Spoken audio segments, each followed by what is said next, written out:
অতীতেও প্রেসিডেন্টস রয়েছে, Bill Clinton এবং বারাক ওবামার সময়ও 69 ডেজ পর্যন্ত এই যুদ্ধ হয়েছিল কোনো ধরনের ইয়ে ছাড়া, মানে কোনো ধরনের অনুমোদন ছাড়া। approval ছাড়া। বর্তমানে যে রিপাবলিকানদের পপুলারিটি, যুদ্ধের ব্যাপারে মানুষের যে অনীহা এবং যে আনপপুলার ওয়ার, জিনিসপত্রের দাম বেড়ে যাচ্ছে, সেখানে কংগ্রেসম্যানরা এই যুদ্ধটা নিয়ে একটা কথাও বলতে আগ্রহী না। যতটা তারা মুখ লুকিয়ে রাখতে পারে এই ব্যাপারে অ্যাড্রেস না করে, ততটাই তাদের জন্য সুবিধাজনক, রিপাবলিকান কংগ্রেসম্যানদের জন্য। ডেমোক্রেটরা কেন চুপ করে আছে? তারা তো আমরা দেখেছিলাম বেশ কয়েকবার উদ্যোগ নিয়েছিল প্রেসিডেন্টের ক্ষমতা সীমিত করার জন্য যুদ্ধের বিষয়ে।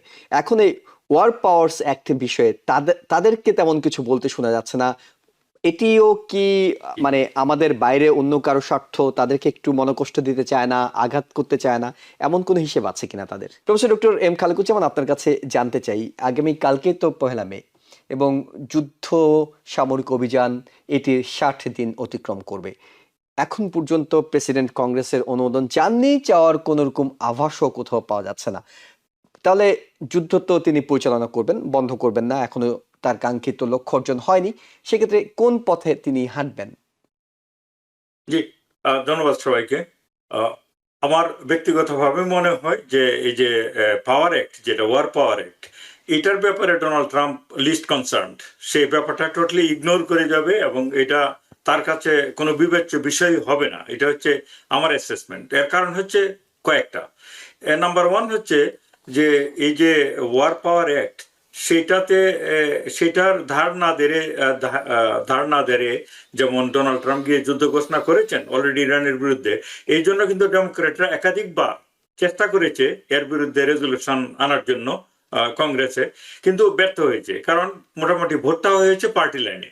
এবং সেই থেকে এক ধরনের ধারণা করে নেওয়া যায় যে ডোনাল্ড ট্রাম্পের যে সক্ষমতা যুদ্ধ পরিচালনা করার জন্য এককভাবে প্রেসিডেন্ট হিসাবে, তার পিছনে বরং যে রিপাবলিকান কংগ্রেস বলেন, সেনেট বলেন, তাদের সায় রয়েছে, তাদের সম্মতি রয়েছে, এবং এটা তারা প্রকাশ্যও বলেছে যে এরকম কিছু ডোনাল্ড ট্রাম্প মানে কোনো অন্যায় কিছু করে নাই, এটা তার বিবেচনা বোধ থেকে যে যুদ্ধটা করছে, যে পাওয়ার তিনি খাটাচ্ছেন, এটা ঠিক আছে। তো এক ধরনের তিনি তার দলের কাছ থেকে সম্মতি পেয়ে গেছেন, এটা হলো নাম্বার ওয়ান কারণ। আর 2 নম্বর কারণ হচ্ছে আপনি একটু নিজেই উল্লেখ করলেন যে এরকম অতীতেও প্রেসিডেন্টস রয়েছে, বিল ক্লিন্টন এবং বারাক ওবামার সময়ও 69 ডেজ পর্যন্ত এই যুদ্ধ হয়েছিল কোনো ধরনের ইয়ে ছাড়া, মানে কোনো ধরনের অনুমোদন ছাড়া। ছাড়া।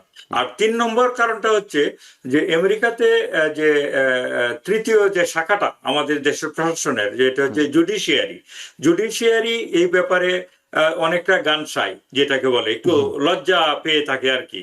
ঠিক যুদ্ধর ব্যাপারে এটা একটা পলিটিক্যাল ইস্যু, এই ব্যাপারে তাদের কোনো ইতিহাস নেই যে তারা এটাকে গিয়ে ইন্টারফেয়ার করে বলেছে যে পাওয়ার একটা প্রেসিডেন্ট ভঙ্গ করেছে, এটা সে অন্যায় করেছে। তো সেইখানেও অতীতেও নেই এরকম উদাহরণ। প্লাস বর্তমানের যে আমাদের সুপ্রিম কোর্ট, এটা তো আপনি জানেন, সেটাও হচ্ছে ধরতে গেলে হচ্ছে কনজারভেটিভদের, ডোনাল্ড ট্রাম্পের অ্যাপয়েন্টেড লোকজনের যারা। তো এই 3টা পয়েন্ট অফ ভিউ থেকে আমার কাছে মনে হচ্ছে ডোনাল্ড ট্রাম্প এই যে ওয়ার পাওয়ার অ্যাক্ট 73, ওইটার ধারে কাছেও তারা যাবেন না। প্লাস হচ্ছে যে চতুর্থ আরেকটা কারণ আমি বলি আমি এই কথাটা শেষ করি। এটা হচ্ছে যে এটা তো মিড টার্ম ইয়ার, আপনারা জানেন মিড টার্ম ইলেকশন ইয়ার। এখন এখানে কংগ্রেস, বিশেষ করে কংগ্রেসের ইলেকশনটা তো প্রতি 2 বছর হয়, মানে সমস্ত কংগ্রেসম্যানদের ইলেকশন কিন্তু এবার হচ্ছে নভেম্বরে।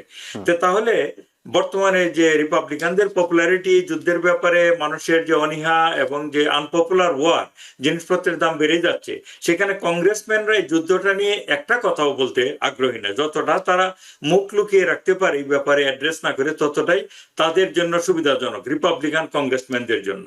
তো এটা হচ্ছে আরেকটা কারণ, মিড টার্ম ইলেকশন। এবং সেনেটে যে ব্যাপারটা, সেনেটেও কিন্তু 20 জন রিপাবলিকান ইলেকশন করবে এবার, আর 13 জন হচ্ছে ডেমোক্রেট। তো 20 জন তো অনেক বড় একটা নাম্বার, কারণ 1/3 সেনেট ইলেকশন হয়। তো 20 জনের যে ইলেকশন, 20 জন থেকে যদি এই আনপপুলার যুদ্ধের কারণে অথবা তারা কি পজিশন নেবে সেনেটররা, সেটার জন্য যদি 4টা সিটও হারিয়ে ফেলে, তাহলে কিন্তু মেজরিটি চলে যাবে ডেমোক্রেটদের দিকে।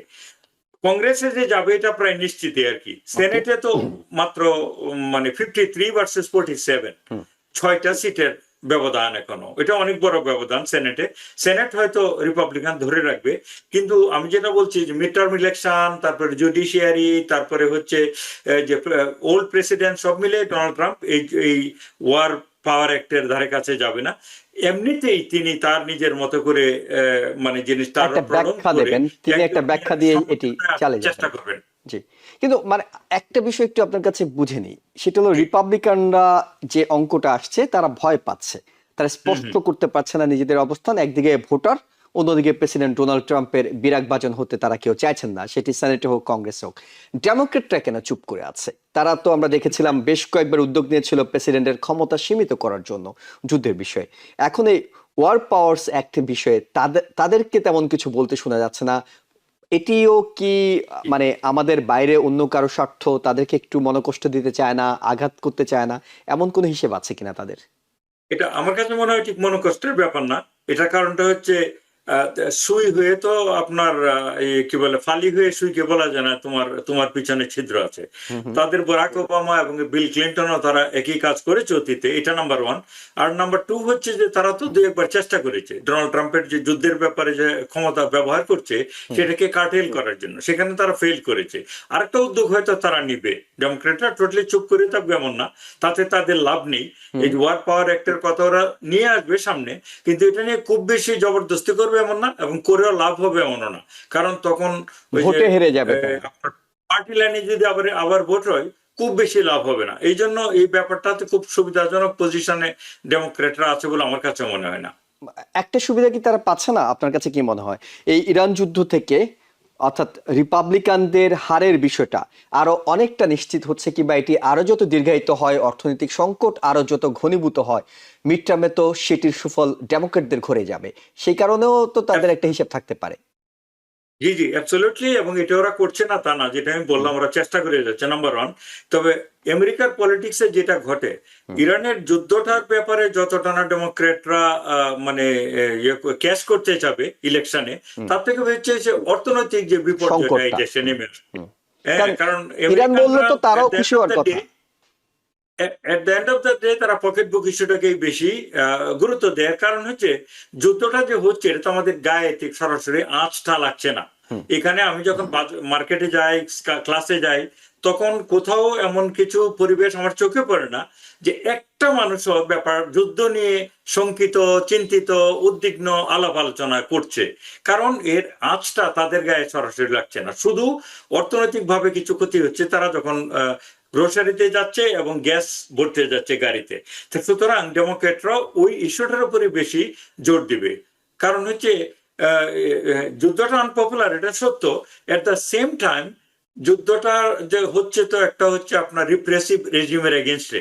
তো এটা বেশি যদি চাপাচাপি করে তাহলে তো মানে ইট উইল অ্যাপিয়ার যে ডেমোক্রেটরা আসলে যে ইসলামিস্ট রেজিম যারা হচ্ছে হুম হুম হুম নিজেদের রাইট মানুষজনকে রাইট। খুব মানে অপারেশনে রাখে।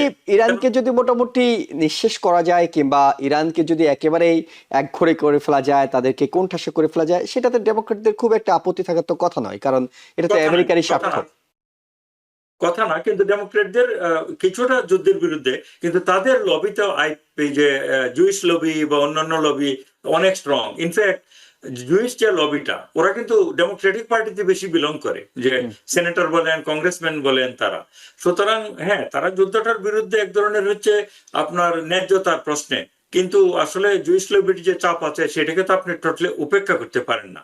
আর অন টপ অফ দ্যাট ডেমোক্রেটদের ব্যাপারে আমি আগেও বলেছি যে খুব বেশি আশাবাদী আমিও হতে পারি না, কারণ তাদের মধ্যে ক্লিয়ার লিডারশিপ হুম সেরকম দেখা যায় না যে যে এই ব্যাপারটাকে কাজে লাগিয়ে তারা যথেষ্ট পপুলার হয়ে উঠছে, যথেষ্ট মেসেজ তারা নিয়ে যাচ্ছে মানে জনগণের কাছে, যথেষ্ট প্রচারণা চালাচ্ছে, এটার ব্যাপারে ভোকাল হচ্ছে, এটা আমি কিন্তু সেভাবে দেখি না। সুতরাং পকেট বুক ইস্যুটাই হচ্ছে মূল বেশি ঘটনা ব্যাপার। দাঁড়াবে। তবে ডেমোক্রেটরা মুখে মুখে লিপ সার্ভিস দিবে যে যুদ্ধটার বিরুদ্ধে এই যে পাওয়ার পাওয়ার অ্যাক্টের হুম হুম পক্ষে হুম কথা বলবে, কিন্তু খুব কতটা লাভবান হয় সেটা দেখার বিষয়।